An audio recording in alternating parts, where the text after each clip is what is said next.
सकब अहाँ बिना।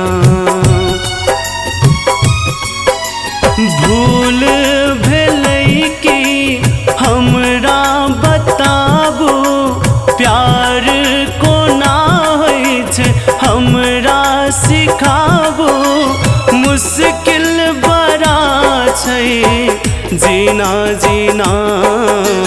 दिल तोड़ के नहीं जाओ अहाँ, जी नहीं सकब अहाँ बिना। दिल तोड़ के नहीं जाओ अहाँ, जी नहीं सकब अहाँ बिना।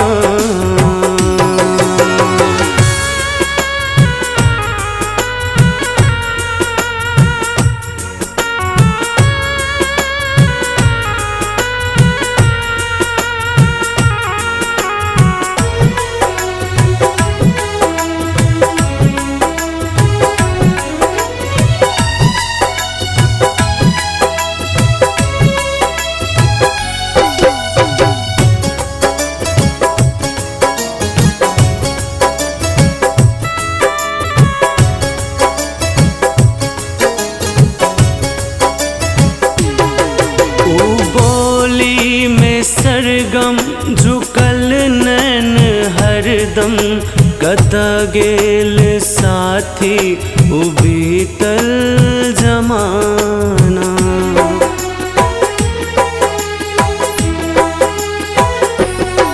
उ चेहरा के जादू कतऽ गेल बोलू, बनावे जे हमरा दीवाना दीवाना। दिल ई बेचारा करैया इशारा, दिल ई बेचारा करैया इशारा। मुश्किल बड़ा छै जीना जीना। दिल तोड़ के नहीं जाओ अहाँ, जी नहीं सकब अहाँ बिना।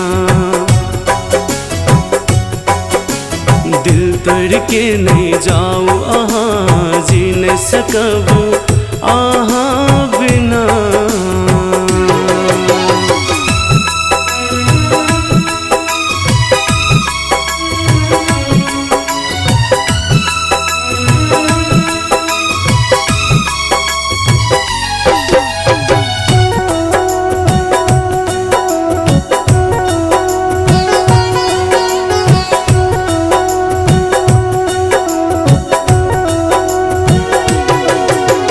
धड़कन ई दिल के धड़कैया जब जब अही के नाम सतर पैया पल पल।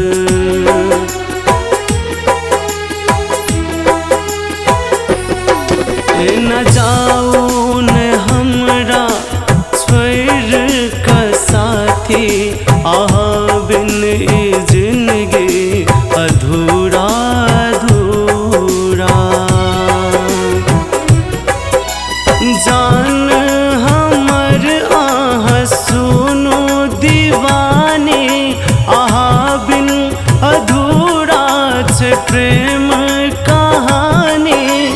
मुश्किल बड़ा छै जीना जीना। दिल तोड़ के नहीं जाओ अहाँ, जी नहीं सकब अहाँ बिना। दिल तोड़ के नहीं जाओ अहाँ, जी नहीं सकब अहाँ बिना। भूल भेलै कि हमरा बताबू प्यार कोना होइ छै, हमरा सिखाबू मुश्किल बड़ा छै जीना जीना। दिल तोड़ के नहीं जाओ अहाँ, जी नहीं सकब अहाँ बिना। दिल तोड़ के नहीं जाओ अहाँ, जी नहीं सकब